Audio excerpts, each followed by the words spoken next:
Conmigo le damos la bienvenida a nuestro Padre de todos los seres vivientes por permitirnos una vez más ahondar dentro de su palabra y entender, desenmarañar ese mensaje que está allí escrito a modo de edificación, de construcción del pensamiento, a modo de afianzar la fe, a modo de que nosotros podamos entender cuál es esa voluntad de Dios para con nosotros.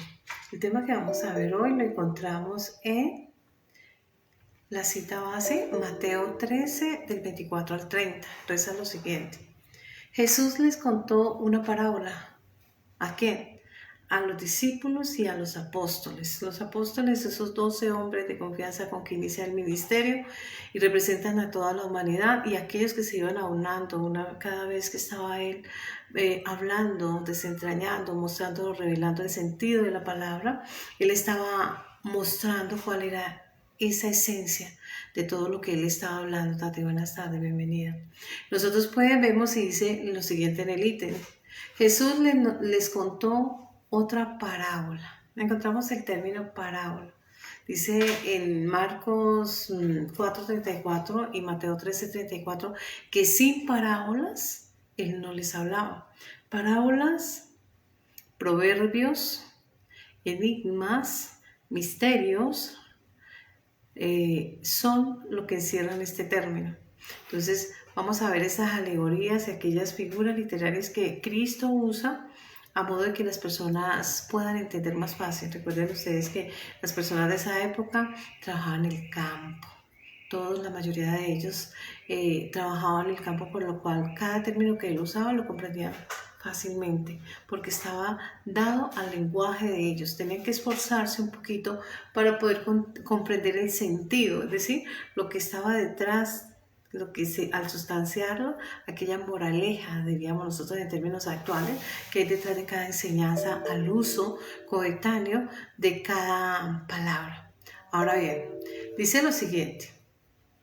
El reino de los cielos es semejante a un hombre que sembró una buena semilla. Semilla del término simiente o semen, aquel que tiene la potencialidad de emerger e inocular vida. Ahora bien, dice, pero mientras dormían los trabajadores vino su enemigo y sembró cizaña. Cizaña, del griego cisanía, del latín cisanía, y se denomina aquella planta gramínea de 1 metro más o menos de cada hoja de 20 centímetros. La particularidad de esta semilla es que es tóxica.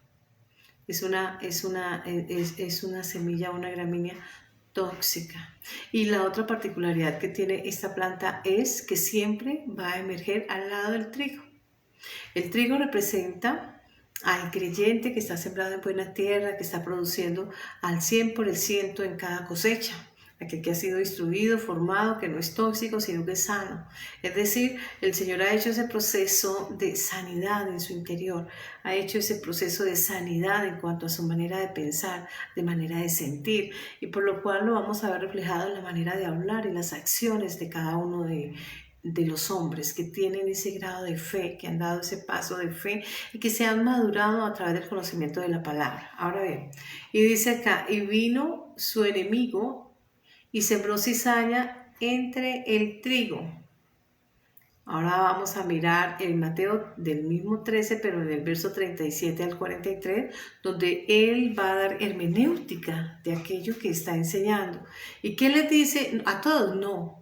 A esos hombres de confianza, aquellos hombres que estaban inspirados, que estaban firmes, aquellos hombres que habían dado un paso real de fe, un paso al frente de transformación, un paso al frente de querer ser edificados y construidos, es decir, renacer. En palabras que le dijo Cristo a Nicodemo, tendrás que renacer, es decir, estar apto, disponerte, aperturarse a los cambios. Entonces, ¿qué le dice a estos hombres de confianza ellos solos? Entonces dice, la semilla es el que siembra esa buena semilla, es el Hijo del Hombre. El Hijo del Hombre es Cristo, automáticamente apunta hacia el Mesías.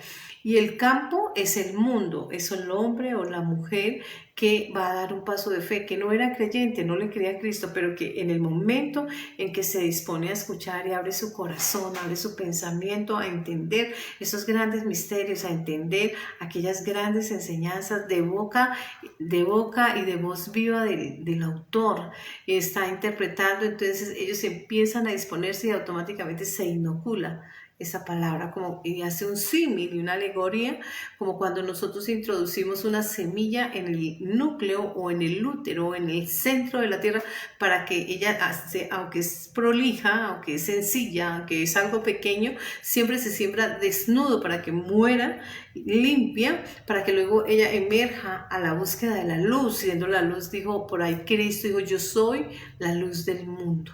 Entonces, ¿qué busca esa semilla? Tiene que morir el hombre, tiene que introducirse en el núcleo de la tierra como Cristo estuvo 3 días en el núcleo de la tierra, en el útero de la tierra, y allí en ese momento de gestación, allí en lo oculto, allí donde nadie se da cuenta, empieza todo ese proceso de transformación. Entonces, aquella semilla limpia, sencilla, aquella semilla que se siembra y se inocula a la tierra, va a emerger, pero ya va a emerger transformada, sufriendo esa metamorfosis, esos cambios. Necesita el debido proceso, necesita el tiempo, el campo idóneo, va a necesitar la dedicación de aquel labrador, todos los días regando y sembrando con sus promesas, enseñando, edificando, construyendo pensamiento nuevo, dando nueva perspectiva a la persona, dando nueva concepción en cuanto a los pensamientos y en cuanto a los sentires, para que se vean reflejado mediante las acciones o las abstenciones de aquello que se hace. Ahora bien, nosotros vemos muchas personas tóxicas hoy en día. Esa viene a ser la particularidad de la cizaña. Es alterar, adulterar, efervecer, inflar, a través del orgullo, la altivez, la hipocresía, la mentira, a través de la codicia, la avaricia, etcétera, todo lo que ustedes conocen. ¿Por qué? Porque esos son los vicios. Y la cizaña, la característica y la cualidad de esta cizaña es la toxicidad. Es decir, que ella es un campo listo para todos los gérmenes, para todos los hongos, para todas las bacterias, y por eso es tan tóxica. Entonces, a tal grado que puede matar. Tienen los mismos atributos del trigo. Si colocamos una planta y nosotros vamos a ver ahorita que difícilmente se puede diferenciar entre una planta y la otra. ¿Por qué? Porque externamente comparten muchos atributos y parecidos, parecieran que fueran gemelos. Se gemelea prácticamente la planta, pero la diferencia está en ciertas cualidades como el tamaño de sus hojas. Otra cualidad es lo tóxico, lo venenoso. Y esto hace referencia no solamente a las personas que, en cuanto a su toxicidad, que vienen viciados, vienen resabiados, son voluntariosos, son falsos, son mentirosos, son necios, testarudos, tercos. No solamente hace en atención a esta calidad de personas, sino también hace una diferencia, me decías aquí, entre los creyentes y no creyentes. Entre aquellas personas que entran a la sobra, pero entran para sembrar, para dañar, para lesionar, para dividir, para sacar, para hacerte crecer la fe de una persona. Entonces vamos a mirar a la luz de la Escritura cómo el Mesías llega y de una manera magistral expresa y dice, el hombre o la mujer de fe tiene que tener una capacidad de discernir, el don de discernimiento, pero también de revelación. ¿Por qué? Porque él le va a decir, los no creyentes no están fuera de la obra, no están dentro de la obra, sino fuera de la obra. Y si a veces se adentran en la obra, entran con el propósito de efervecer, de generar discordias, de generar pleitos, contiendas, divisiones, y todo apunta a decrecer la fe. Entonces empezamos a mirar la importancia de lo que nosotros, desde el momento en que damos un paso de fe y empezamos nosotros a la par con nuestros coterráneos que son creyentes, a buscar dentro de la palabra, a desentrañar todo ese mensaje que está allí listo para ser sustanciado, como cuando ustedes van a extraer el zumo de los frutos. Entonces primero tienen que tener ese proceso de macerar, de apretar, de machacar, como las aceitunas. Entonces, ese fruto va a dolerse. Un símil puede ser la oruga en la crisálida. Ella antes de salir tiene que dar movimientos que le van a lastimar, le van a lesionar, van a tener cierto dolor, infligir dolor en esa larva, pero una vez termine su proceso, ella va a salir y va a romper esa crisálida y va a ondear esas alas y va a surcar los ríos, los aires, perdón, de la mejor manera, exponiendo su belleza, cada una en su particularidad, porque cada una muy diferente de la otra. Asimismo, el ser humano. Entonces, cuando estamos hablando de esa enseñanza, de lo cual nosotros debemos de sustraer aquella parábola, aquella enseñanza, aquella moraleja de aquello que él dijo, usando alegorías, usando símbolos, haciendo uso de lo que ellos conocen para aterrizar el pensamiento internamente, que ellos lo puedan concebir. Recuerden que él es Dios y él es infinito, nosotros somos hombres, somos finitos, y en esa limitación de lo finito frente a lo infinito, él hace didáctico cada ejercicio y hace que ustedes y yo podamos aprender directamente de él, no de la hermenéutica, de la interpretación de los humanos le dan a ciertas cosas, sino directamente él está aplicando la hermenéutica y está diciendo, lo que yo quiero decir es tal cosa. Y empieza a desglosar y empieza a soltar una cantidad de información, empieza a moldear y empieza a lanzar una cantidad de palabras con poder de sanidad, a sanar el alma de la persona, a sanar el pensamiento de la persona, porque viene viciado.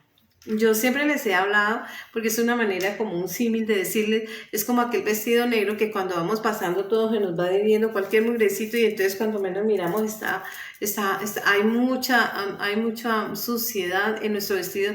¿Por qué? Porque se hace más evidente, como cuando nosotros pintamos una pared y luego de pintar la pared se nos chispotea algo negro dentro de esa pared blanca. Todo el mundo no va a ver lo espléndido de lo blanco y cómo pintaron de manera con su técnica perfecta, sino se van a enfocar en aquel punto negro que accidentalmente cayó allí y daña todo el bosquejo. Igualmente sucede en la vida espiritual humana. Nosotros somos muy dados a enfocarnos en aquellas cosas que agravian o transgreden la ley, porque nuestra naturaleza humana, esta naturaleza carnal, este cuerpo maravilloso, esta azúcar maravillosa, es muy dado a seguir o a insubordinarse o a seguir deleites que son y atañen a la carne. Ejemplo, la gula. Cuando una persona tiene problemas de gula, ella no va a ser saciable porque ella entre más come más se engulle y no va a tener un lleno, sino que permanentemente hasta inflarse. Y luego se vuelve una obesidad mórbida que va a atentar contra su vida. Pero la persona no piensa en esto, la persona solo está buscando en lo momentáneo, el placer momentáneo, aquel placebo que le va a dar cierta saciedad temporal.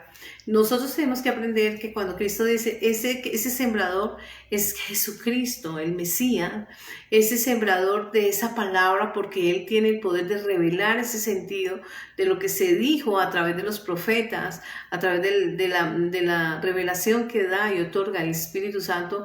Entonces Él empieza a aplicar esa hermenéutica para decirle al ser humano, ojo, tienes que tener mucho cuidado, tienes que estar atento en...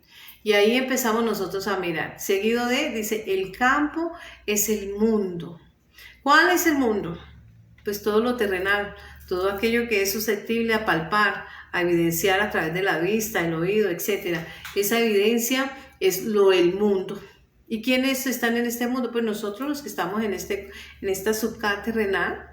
Mientras estamos en este cuerpo y somos seres vivientes, dice la palabra que una vez el eterno y creador de Padre de todos los seres vivientes en Génesis 2.7 dice que insufló, inoculó aliento de vida sobre esa masa terrenal llamada cuerpo, se convirtió en un ser viviente. Ese ser viviente hace parte de ese mundo, dice, y la buena semilla son los hijos del reino, es el hombre creyente. Del reino de los cielos es el evangelio de Cristo. Entonces automáticamente apunta, enfoca y le dice, estoy hablando del hombre o de la mujer creyente ¿en quién? En Jesucristo, Hechos 11:26. Que siguen y me creen a mí, que han visto a mí al Mesías y me creen a mí y en mí. para hacer un plan, un trazo, seguir un trazo.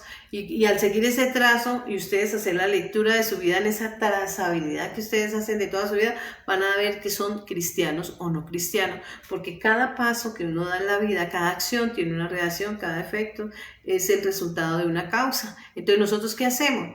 Mirar la trazabilidad del ser humano y al seguir esa trazabilidad vemos que hay coherencia, hay consonancia entre lo que dice, entre lo que piensa, lo que dice, lo que siente, lo que hace. ¿Qué es? Nosotros tenemos que ser coherentes. No hablar por hablar, porque cuando nosotros somos muy fáciles en anunciar o decir que somos cristianos, pero lejos de la verdad, porque nuestras acciones distan de esa realidad. Lejos de la verdad porque nuestros pensamientos se alejan de esa verdad. ¿Y qué decir de aquellos sentires? Y ni qué decir de aquellas acciones u omisiones. Recuerden ustedes que hay algunos pecados que admiten esa modalidad de tentativa, como cuáles, como no codiciarás la mujer de tu prójimo, la envidia, etc. Entonces, nosotros, la codicia, nosotros tenemos que estar muy atentos en todo esto. A veces pensamos que son cosas que no tienen sentido y que, eso más adelante, ahorita yo estoy en otro cuento. Pero es que la muerte no escoge edades, ¿o sí? Y nadie sabe el día. Conocemos la fecha de nacimiento, pero no sabemos la fecha de vencimiento. Es allí donde nosotros debemos enfocarnos y nos debemos de concentrar un poco y saber que nosotros como seres humanos tenemos que estar limpios, estar dispuestos, estar abiertos a aperturarnos a esos cambios que se nos piden. Se nos pide a razón de adentrarnos al cumplimiento de una normativa espiritual que sigue todo hombre, toda mujer de fe en el código de ese, digámoslo así, de esa constitución espiritual que se llama la Biblia. Biblia, Biblos, un compendio de libros que tiene la manifestación de Dios revelada a través del Espíritu Santo a hombres que fueron profetas y que escribieron y dieron fe de la autoridad, de la autenticidad de la palabra de Dios, y se va cumpliendo y la vemos una y otra vez durante todo el lapso de la historia de la humanidad, el cumplimiento de cada una de ellas. Así bien, dicho esto, nosotros seguimos en la cita. Vuelvo otra vez a Mateo 13:24 y dice lo siguiente: entonces los siervos fueron a preguntarle al dueño del terreno. Ese dueño es Cristo. ¿De cuál terreno? La tierra. Una parcelita llamada tierra. 2 cucharaditas de tierra. Todo el globo terráqueo.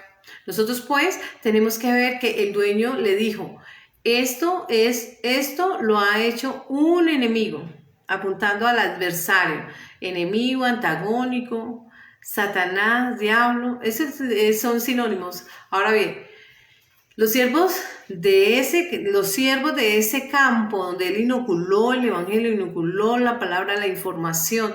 ¿Qué inoculó la palabra? La voluntad de Dios, la información de lo que Dios espera, lo que le gusta, lo que no le gusta, de cómo Dios hizo y cómo Él es Señor, cómo Él administra a todos aquellos hombres y mujeres que hacen parte de esa nación espiritual, de cómo Él muestra y revela su voluntad, de todo lo que atañe y cómo elegirla para que todos y cada uno de ellos, siguiendo ese ordenamiento jurídico, se acojan en obediencia a todos esos estatutos o mandatos o mandamiento, misma en hebreo. Nosotros también vemos cómo Dios no deja nada al azar, nada a la suerte. Todo está previamente, taxativamente, está identificado y está diseñado para ensamblarse, para sincronizarse. Por eso nos obliga, Él es un solo Dios, el Padre, el Hijo y el Espíritu Santo, uno es. No se está hablando de 3 personas como muchas personas a veces le dan una interpretación.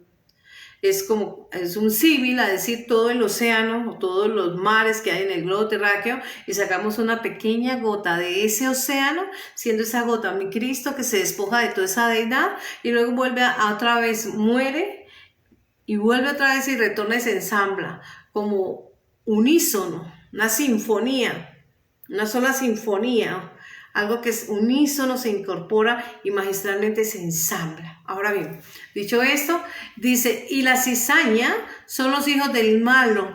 hijos del malo. Entonces estamos hablando hijos de Dios, y los hijos del reino son los creyentes. Dice en primera de Juan 5:1 que todo hombre o toda mujer que ha visto en Jesucristo al Mesías y cree y confiesa y lo acepta, ese es hijo e hija de Dios, hijos del reino. Ahora, los hijos del malo son hijos del adversario, es decir, aquellos hombres y aquellas mujeres que no tienen a Dios como Dios, sino que viven por vivir, están alejados de Dios al azar, a la suerte de la vida, a lo que haya en el camino. Ahora bien, el enemigo que siembra esa semilla llamada cizaña, o esa semilla que está aperturada, porque es que una de las cualidades y características de la cizaña es que ella es muy receptiva a hongos y bacterias, a virus, diríamos en términos hoy, a esos virus. ¿Y cuáles son esos virus? Vicios, resabios, pecados, falencias, hierros, etc. Entonces, estas personas son los hijos del enemigo. Y la ciega está hablando del fin, del juicio final al que se debe enfrentar todo hombre o toda mujer en algún momento de su vida. Se van a enfrentar, ¿por qué? Porque estos hombres y estas mujeres en algún momento, ustedes y yo, en algún momento tenemos que dejar este mundo terrenal y vamos a dar cuenta de todo lo que hicimos. Todos los días estamos reescribiendo nuestra historia, y uno de los testigos que el enemigo va a usar en nuestra contra, la escribimos nosotros mismos todos los días, nuestra vida diaria. Y el otro que es el acusador, diríamos hoy a término de la fiscalía, es el enemigo. Y él va a esgrimir su abanico de condena, su abanico probatorio en contra. ¿Para qué? Para que nosotros en ese juicio final no haya una defensa que pueda vencer ese abanico en contra. Pero dice también la escritura en 1 de Juan 2:1 que nosotros tenemos un abogado, y es Jesucristo. Y él tiene el poder de borrar todas y cada una de aquellas conductas inapropiadas, conflictivas o pecado, y no se hará memoria más de ellos. Así se va desmontando el abanico probatorio que hay en contra nuestra. Por eso dice en Colosenses 2:14 y 15, dice, anulando el acta de los decretos que nos son en contra. Todo acta, pacto, todo aquello que se hable, que sea una prueba en contra, se anula a través de la sangre de Cristo en la cruz. Ahora bien, seguimos en la cita. Y dice, los siervos le preguntaron, ¿quieres que vayamos y arranquemos qué? La cizaña. ¿Quieres que vamos y arranquemos la cizaña? Y ya decimos que la cizaña, la característica principal de ella es la toxicidad. La característica principal de ella es que no es un alimento que dé vida, todo lo contrario, representa muerte espiritual, representa esos vicios que impiden que un ser humano dé un paso al frente, que el ser humano empiece a rumiar, a reflexionar y poder ver que hay falencias, hay fallas que lo ponen en oposición a la ley, lo que los hace a ellos insurrectos, subordinados o rebeldes, como ustedes le quieran llamar. Entonces, esa intoxicación espiritual que hace referencia, esa cizaña, es todo aquello que hace el enemigo en la vida de una persona: la ausencia de fe, la duda, la rebeldía, las malas palabras, la contienda, etc. Todas esas catástrofes espirituales que surte el ser humano y que se van a ver reflejados en depresión, en impotencia, en amargura, en rechazo, en rencor, resentimiento, enfermedades, etc. Es todo aquello que representa aquella cizaña. Lo que hace el enemigo, y Dios lo compara a aquella levadura frente al pan. Nosotros vemos que aquel pan, que los ingredientes para hacer pan es el agua, símbolo de la palabra. Nosotros llegamos y vemos la levadura, ella es la que va a inflar, va a leudar, es ese hongo que va a inflar, es una bacteria que va a inflar, a fermentar, va a hacer aparentar algo que tiene una unidad que es pequeña, la infla y la muestra diferente, pero realmente es una pequeña porción, una pequeña ración que se ha inflado y se le ha dado un proceso. La levadura y la cizaña tienen el mismo significado. Y lo que pasa es que es una bacteria y es un hongo. ¿Cuándo entra una bacteria y un hongo a una persona? Nosotros hace poco tiempo vimos el confinamiento a raíz del COVID. ¿Y cuántas personas se diezmó gran parte de la humanidad porque muchas personas partieron de este mundo porque ese virus aniquiló, acabó con muchas personas. ¿Y qué fue el coletazo después de la muerte de estas personas? Pues ese dolor se extendió, tuvo el poder de extenderse. El coletazo de eso es que ese dolor se extendió a los familiares, a aquellos apegos emocionales que nosotros forjamos dentro de nuestras familias por la pérdida de un familiar, generó tristeza, miedo, angustia, desespero, incertidumbre, abrumó, etcétera. Esos son los coletazos de todas estas cosas y en la vida espiritual sucede lo mismo. En la vida espiritual, cuando nosotros estamos hablando de ese hongo, de esa bacteria, de ese virus que está lastimando, dañando nuestra alma. Recuerden ustedes que nosotros estamos constituidos de la parte física, que es el cuerpo que ustedes conocen, constituido de músculos, huesos, sistema nervioso, circulatorio, el óseo, etcétera, el linfático, todas estas cosas. Y la constitución de nuestro cuerpo físico está acá, pero sin embargo cuando ustedes ven una intervención quirúrgica, digamos, de abierto, de corazón abierto, del hígado, del páncreas en un trasplante, ustedes se van a dar cuenta cuando está abierto el estómago, el vientre de la persona, ahí van a ver una cantidad de órganos, una cantidad de carne, de sangre y una cantidad de movimientos y ustedes empiezan a decir, oiga, qué máquina tan perfecta. O si ven de pronto una cirugía craneal que le van a hacer a alguna persona por motivo de algún tumor o algo por el estilo, van a mirar esa masa cefálica, esos dos hemisferios y el frontal y el callo cefálico y todo, y ustedes dicen, es aquí donde se genera el pensamiento y al tocar con algún aparato especial van a ver que cómo le va a afectar el habla, le va a afectar la mirada, le va a quitar movimiento facial, etc. Pero es el cuerpo. Cuando el alma abandona el cuerpo pasa a ser una cosa, eso lo dice la ley nuestra colombiana, el cuerpo es una cosa más y pasa a ser propiedad del Estado. Entonces, ¿qué es lo que anima a este cuerpo y que nos hace a nosotros seres vivientes? Es decir, que nos podemos expresar, podemos amar, reír, llorar, abrazar, cantar, saltar, correr, etc. Es nuestra alma manejando esta maravillosa sukkah, esta tienda temporal a provisión. ¿Por qué provisional? Porque nosotros cuando fuimos creados, ustedes se van a remitir por allá a Génesis 2 y van a leer cómo el Señor nos hizo, y Él nos hizo perfectos. Pero el hombre, por no desobedecer, es que varios son puede decirse que varios son el origen del pecado.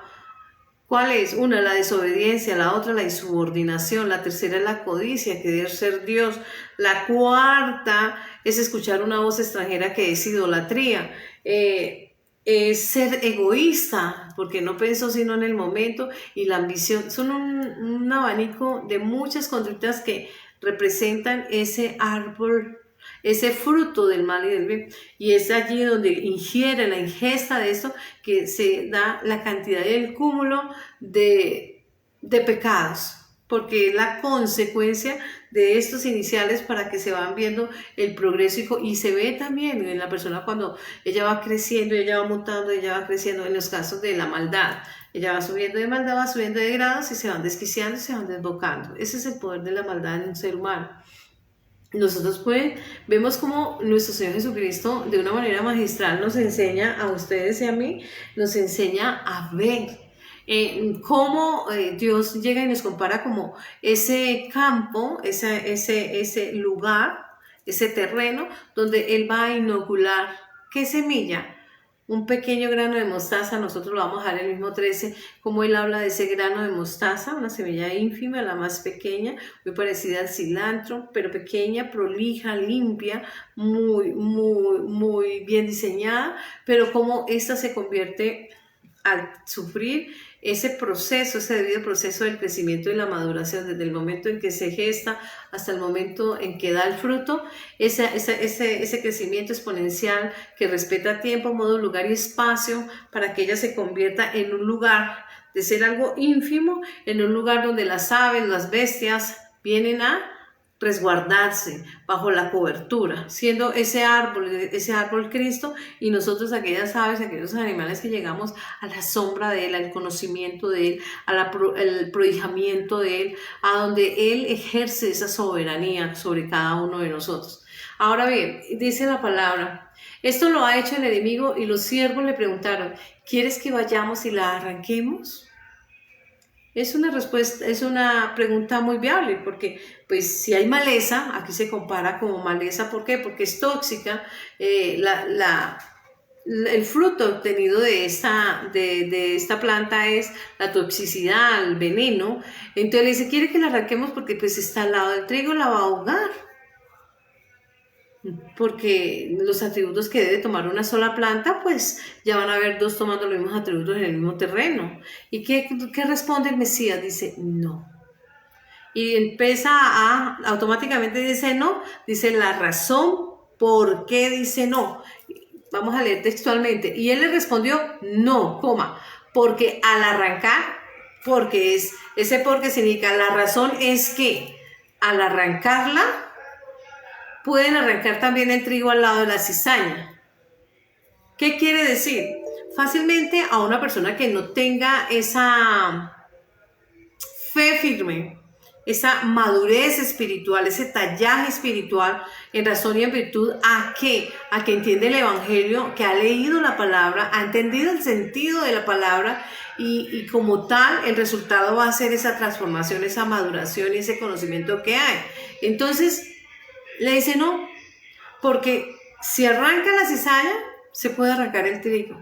Automáticamente puede desaparecer la fe de la persona, porque es una fe inestable, volátil. Dice, por eso por allá dice, no seamos como niños fluctuantes que te llevan de un lugar para otro, al lado de filosofías, al lado de sueños, al lado de teorías, etcétera, sino firmes, porque han entendido, han procesado, y en esa producción de conocimiento, en esa producción de generar el entendimiento, la revelación adquirida en una persona, estas personas no están firmes, y entonces lo primero que va a desaparecer es la fe,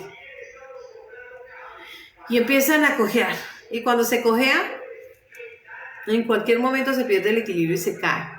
Ahora bien, dice acá, pueden arrancar la cizaña y podrían también arrancar el trigo. Dejen que crezca lo uno y lo otro hasta la cosecha.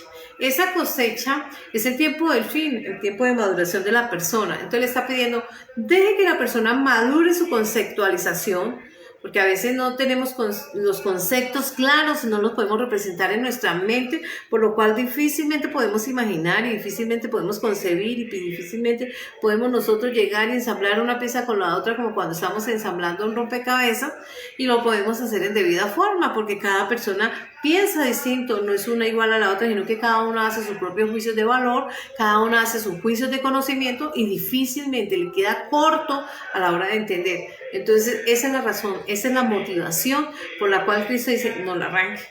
No la arranque. Esperemos que la persona tenga ese proceso de maduración intelectual, física, pero también espiritual, ese crecimiento y esa madurez espiritual de un hombre, de una mujer de fe, y que ella misma pueda conceptualizar y pueda darse cuenta del error.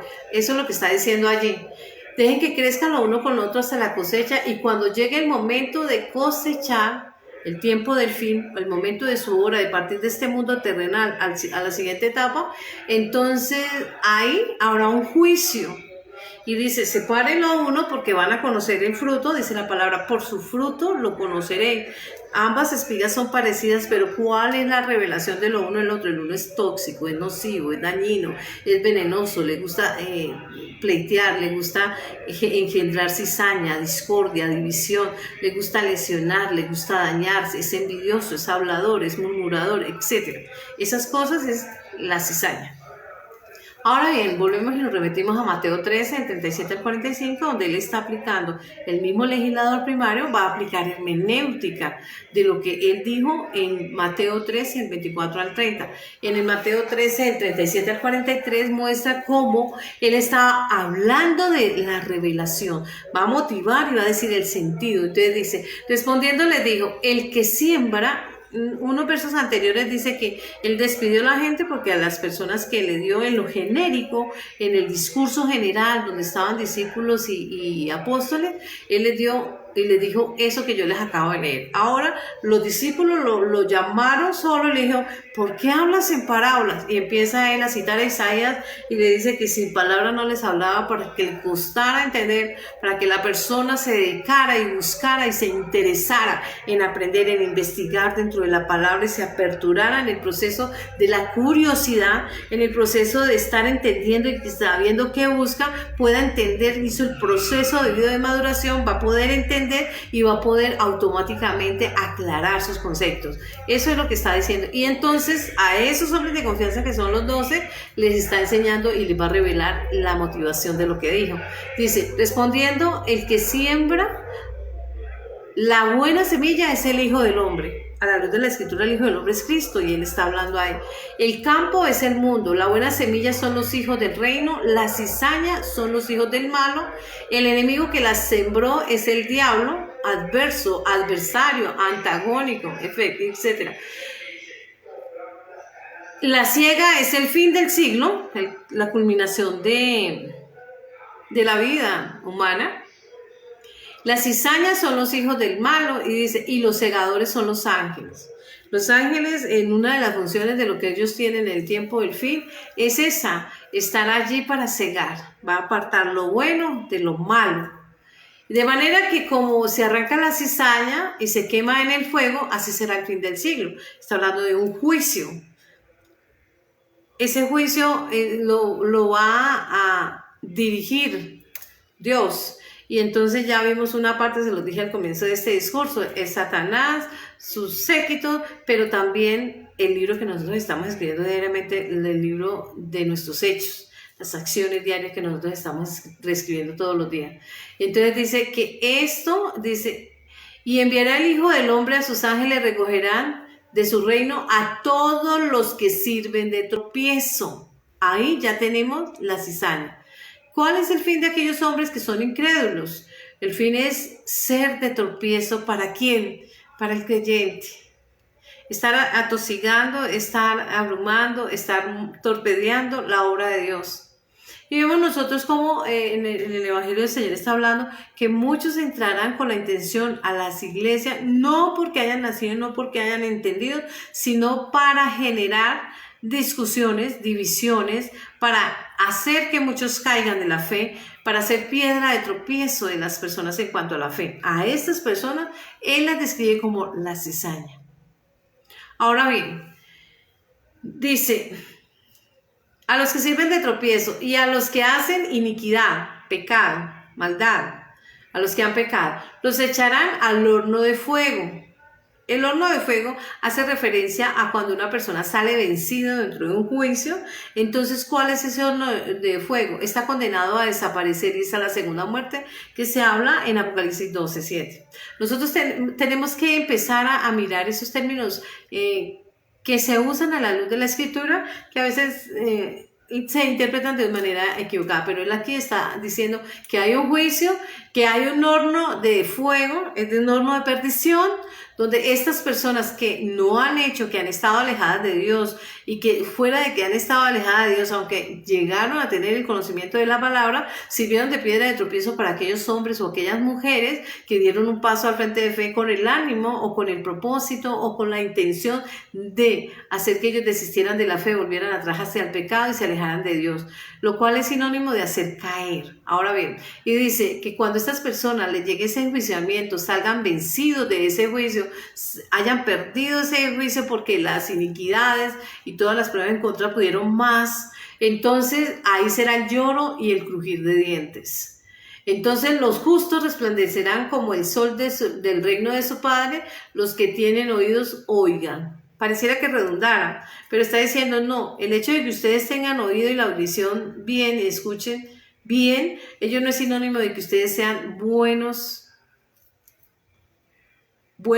público auditivo, porque no saben procesar cada palabra, el mensaje que está implícito detrás de cada palabra, el mensaje que lleva y que arroja como resultado una transformación y una conversión, sino que solo son mero escuchas de momento, son efusivos y se apagan, automáticamente reciben la palabra.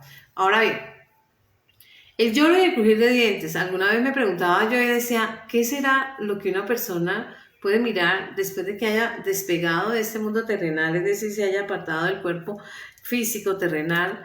Nosotros le decimos en el árbol del área nuestra, ese oxiso, ese cuerpo que queda allí no siente nada, pero sale el alma y el alma es la que mueve este motor, esta maravillosa máquina, para que se asuste y tenga tanto pánico, tenga tanto estrés, tanto miedo, para que haya lloro y crujir de dientes.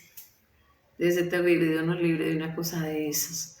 Entonces nosotros podemos mirar que Dios lo que está apuntando y le está hablando es a toda persona, no las que están en el mundo, porque ellos no han conocido, no han tenido un acercamiento a la palabra. Estoy hablando de aquellos que han tenido el acercamiento a la palabra y sin embargo haber escuchado la palabra, lo que dejaron emerger fueron la duda, el veneno, la toxicidad del creyente. Está hablando desde la esfera de la persona que ha tenido conocimiento, que conoce el Evangelio, pero que esta palabra no ha surtido efecto en el ámbito espiritual, por lo cual no hay cambios, no hay esa transformación, no se ven reflejados los cambios porque para ellos pecar y no pecar es igual y solo piensan que si cumplen con un rito, con una costumbre, un uso como tal de estar cada domingo, cada sábado, cada miércoles, yo cómo vas a ver. Entonces están reuniendo un requisito que esto los va a exonerar de un juicio y eso no es cierto. Ellos salen nada más, van a los sitios de congregación, perdónenme la expresión, acabar los cucos ahí en la silla porque no hay nada más, no hay cambio, no hay crecimiento, no hay el mínimo interés de ofrecer un cambio distinto.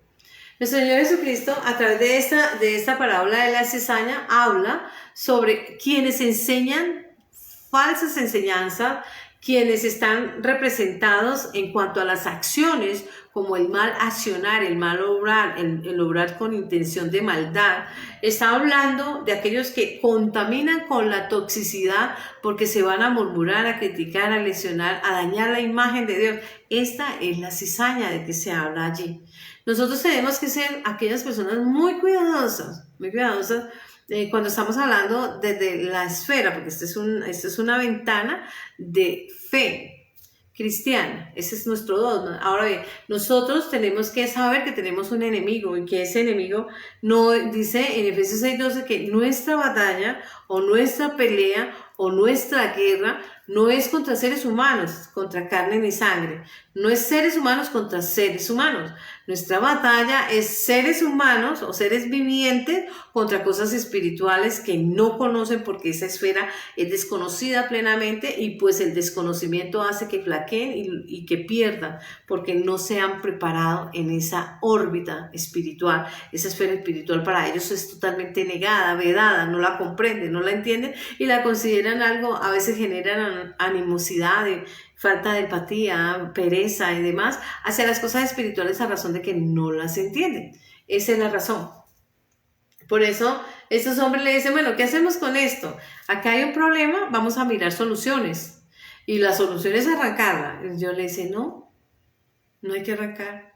Porque la única manera en que una persona se hace consciente es a través de la experiencia. Y la experiencia se adquiere a través del tiempo, porque es a través del tiempo donde esta masa cefálica madura. Por eso en el ámbito nuestro, en el contexto jurídico, se dice que una persona es adulta después de los 18 porque según la ciencia y los estudios y los experticias que se ha hecho sobre el caso, ese es el momento en que la persona es coherente y sabe lo que está haciendo y se hace responsable de sus acciones. Entonces es para hallar esa responsabilidad, es para mirar hasta dónde es responsable una persona. Y Dios está hablando aquí, no se puede cortar, porque los ángeles están diciendo, no, pues matemos y quitemos vida, Chavo se despide del mundo de la esfera espiritual y ya se terminó el problema. No. Ellos tienen un tiempo de nacimiento, un tiempo de vencimiento y en el proceso de la madurez ellos tienen que desarrollar ese conocimiento a través de la revelación, a través del discernir, a través de la experiencia. ¿Por qué? Porque tienen esa madurez. Está hablando Dios de darle siempre oportunidad al ser humano como tú o como yo para poder asumir el rol de responsabilidad y saber que toda causa tiene un efecto, que toda acción tiene una reacción.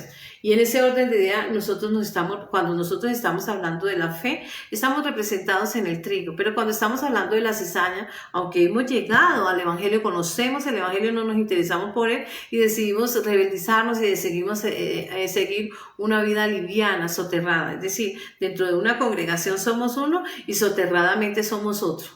Hay una película por ahí de Cher que le dicen Fiona, de día es una y de noche es otra. Aquí diríamos, dentro de la congregación es una y fuera de la congregación es una persona diferente. Eso es una liviandad espiritual, no tomada liviandad como pereza, sino como irresponsabilidad y falta de madurez de la persona que no ha asumido los roles de responsabilidad que le demanda el conocimiento de la palabra. El desconocimiento de la ley no exime de responsabilidad, dice la normativa humana en cuanto a la ley penal, de la esfera del penal, pero nosotros podemos aplicar desde esta esfera el mismo, el desconocer la norma que es la palabra de Dios, la Biblia, los libros, ese compendio de libros que rigen una cantidad de normatividad que nosotros desconocemos. ¿Por qué? Por capricho, porque no nos interesa, porque somos voluntariosos, porque somos testarudos, porque somos necios, porque somos rebeldes, porque somos malcriados, etc. Entonces empezamos a mirar cómo fácilmente se puede ser un falso creyente. No están en el mundo, pero tampoco están en la iglesia. Se quedaron aquí tibios. Quedaron en el limbo, en ese lugar de transición.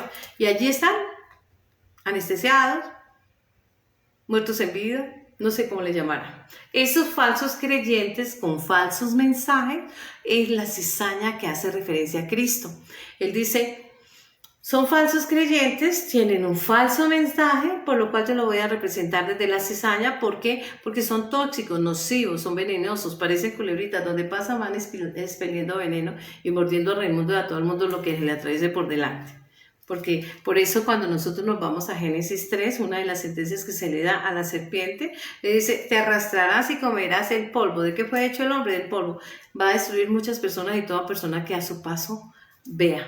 Ahora bien, nosotros también ocasionalmente, a veces como seres humanos, somos susceptibles de a veces fallar, cometer errores, cometer pecados. Pero cuando nosotros fallamos, ¿qué tenemos que hacer? Automáticamente reflexionamos, rumiamos en el problema, miramos cuál es ese problema y en dónde está el problema base o la raíz de ese problema para arrancar.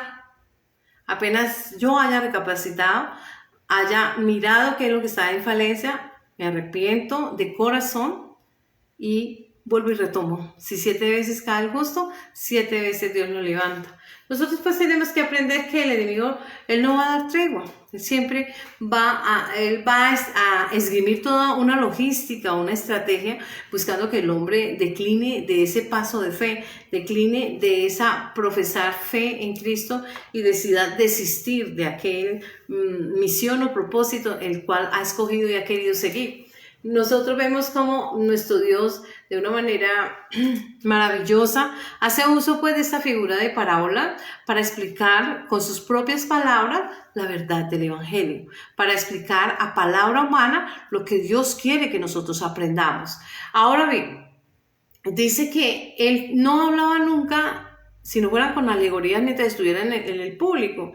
Cuando estaba con los hombres de confianza, él les explicaba, pues porque eran ese núcleo de confianza, esos hombres que él estaba adoctrinando y que representaban toda la humanidad y que eran los emisarios, los primeros comisionados para ser múltiplos en esa red. Sí, múltiplos de 10, de 1000, de 1.000.000, de 5.000, etc. Cada uno iba en el paso de toda su misión, de toda esa comisión que se les había asignado, que está escrita en Marcos 18:15. Marcos 16:15, perdón. Y entonces vemos que dice, ir por todo el mundo y predicar el evangelio a toda criatura. No algunas criaturas. No, todos. todo lo que se va atravesando se les dice y cada una de ellos o de ellas va a decidir si acepta o recibe el evangelio, si se inscribe o no se inscribe, si da ese paso del frente o no y hasta dónde se va a comprometer con lo que ellos están recibiendo. Porque cada uno tenemos, eso es como un maridaje, cada uno de nosotros vamos comprometiendo y cada uno de nosotros vamos viendo a qué nos acogemos y cómo nos vamos a hacer responsables y cómo vamos a trabajar en esa fórmula magistral de maridaje, siendo el esposo el Mesías.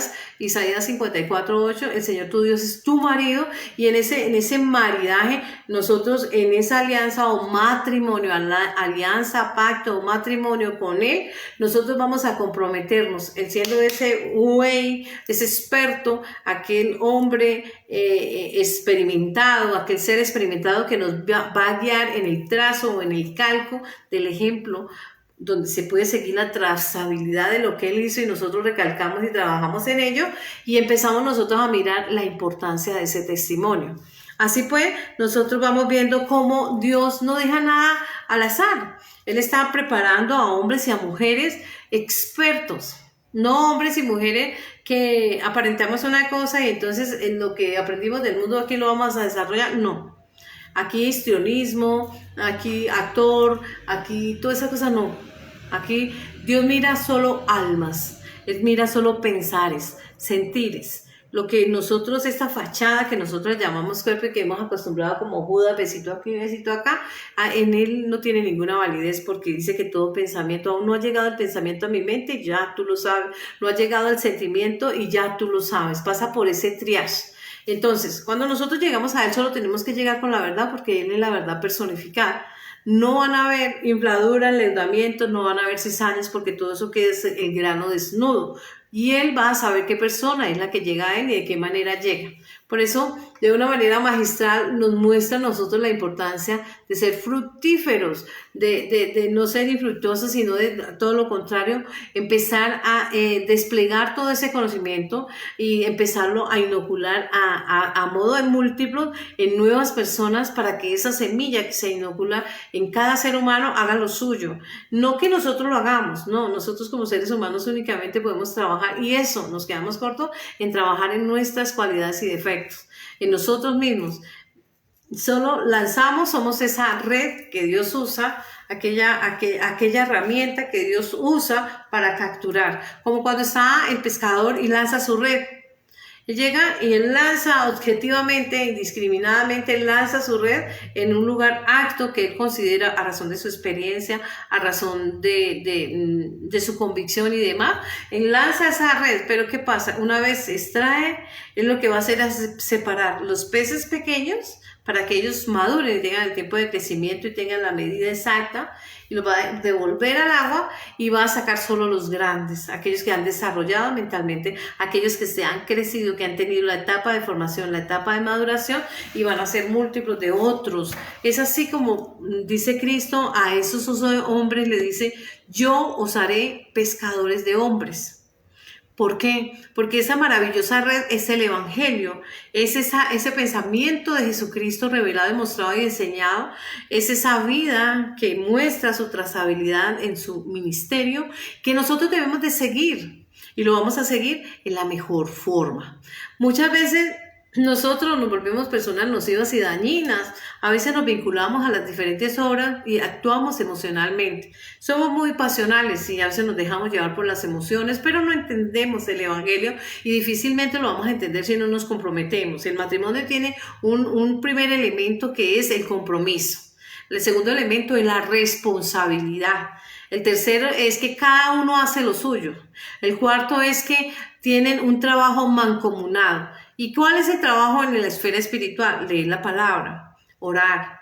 Es empezar a escudriñar, empezar a dedicar ese tiempo y apartarlo.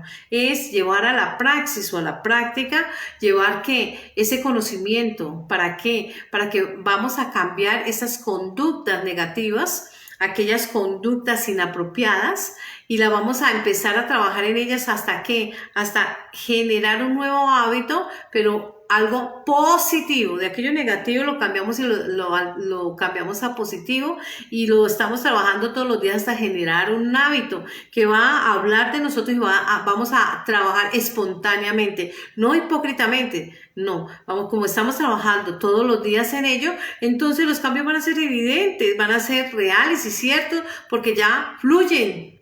Como cuando nosotros vamos a hacer no sé, una comparsa en el colegio, en la universidad, y nos toca realizar alguna danza cultural o algo, y tenemos que aprender unos pasos, nunca hemos bailado, nos cuesta en un comienzo, claro que sí, nos cuesta. ¿Por qué? Porque somos quietos, pero vamos a empezar a mover nuestro cuerpo hasta que se vayan soltando, a tal grado de que se soltó tanto y aprendió cada paso. ¿Por qué? Porque hubo compromiso, porque hubo tiempo, porque hubo apertura o disposición, porque hubo responsabilidad, porque disfruta del ejercicio, porque quiere y pretende llegar a una meta, y así es que nosotros vamos haciendo y formando nuestra vida espiritual. La cizaña, pues, es cuando alguien tiene o aborda esa parte negativa, es decir, considera que nadie lo va a gobernar, entonces ya va a haber un primer quiebre, que es la falta de respeto, la falta de tolerancia, la falta de dedicación, la falta de disponibilidad, el orgullo, la arrogancia. Nosotros vemos cómo en esta parábola, nada es casual, nada es al azar, perdón, sino tiene su sentido. Esta es la parábola 12. 12 son los apóstoles, 12 son los días del mes, 12 son los 12 patriarcas, etc. Entonces, tiene un símbolo grande. Tiene un campanazo, un cerceno que nos dice, ojo, esto lo que habla es de que la cizaña representa a aquellos que no tienen buena disposición, aquellos que no tienen buen respeto, aquellas personas que se vinculan, pero se vinculan con una intención o una cuestión dañina, que no tienen buenas costumbres, aquellos que llegan y no tienen respeto, no tienen compromiso. Cuando estamos hablando de trigo, estamos hablando de todo lo contrario, porque la cualidad del trigo, ¿cuál es? De ahí se saca la harina para el pan. Entonces va a nutrir, va a edificar, va a enseñar, va a construir, va a trabajar, va a saber las cuestiones de tiempo, de dedicación y de compromiso, etc.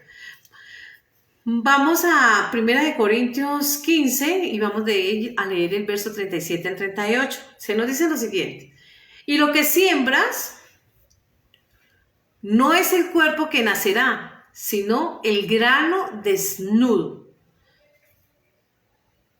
Vamos a retomar.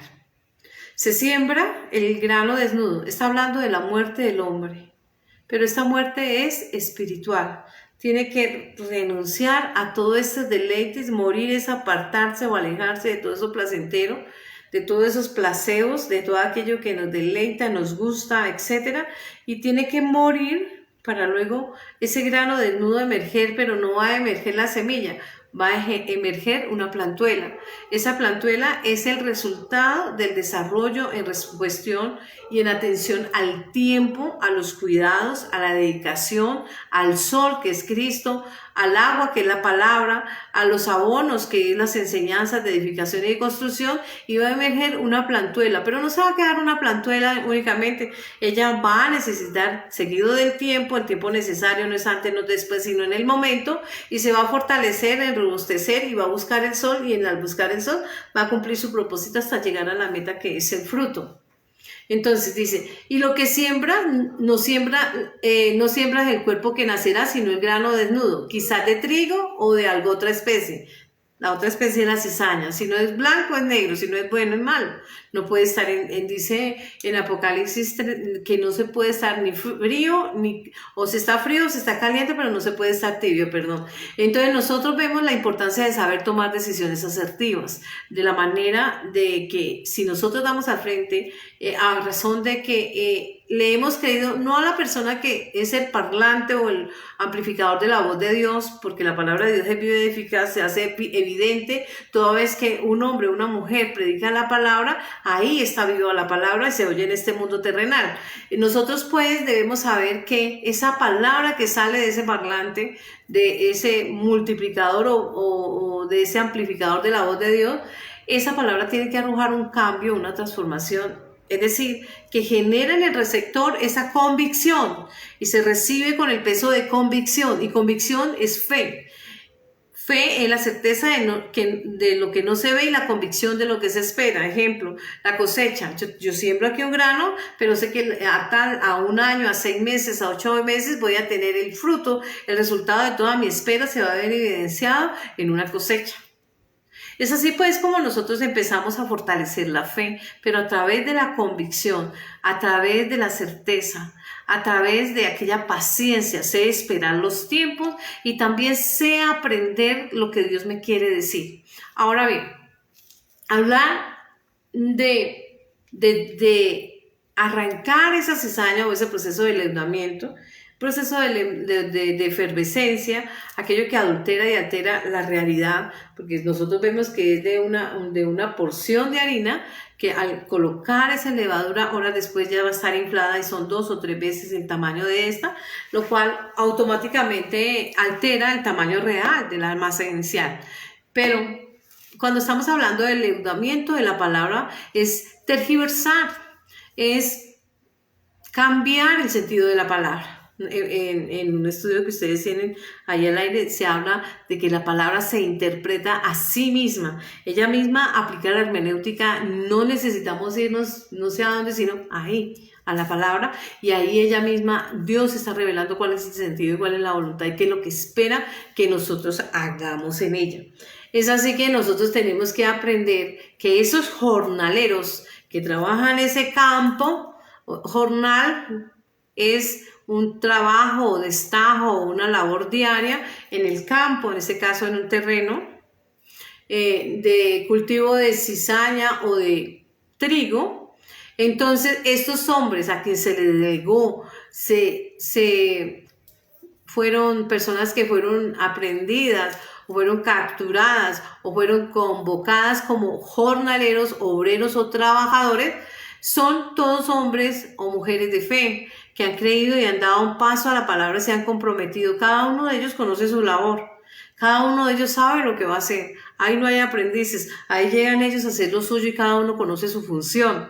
Y en esa función ellos saben que el factor tiempo es muy importante porque son jornadas laborales de 6 o de 8 o de 10 horas y que tienen que maximizarla para que se vean reflejados y representados en una contraprestación que está representado en este caso a través de la fe que es la salvación, en el caso de los hombres y en cuanto al cultivo a razón de un salario, de un jornal. Ahora bien, nosotros tenemos que ver que cada uno de ellos hacen lo suyo.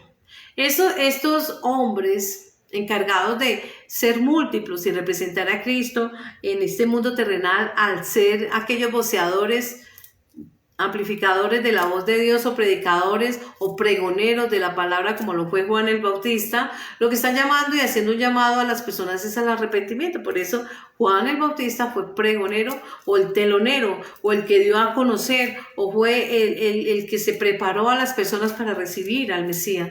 Eso es lo que hace cada hombre o cada mujer que está predicando el Evangelio.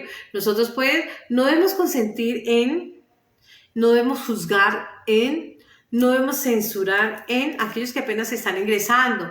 Nosotros, la función de nosotros es ser tolerantes, ser pacientes, ser respetuosos y demás. Y tener la habilidad de llegar a cada una de las personas, no en el lenguaje que nosotros usamos, sino en el lenguaje que está escrito.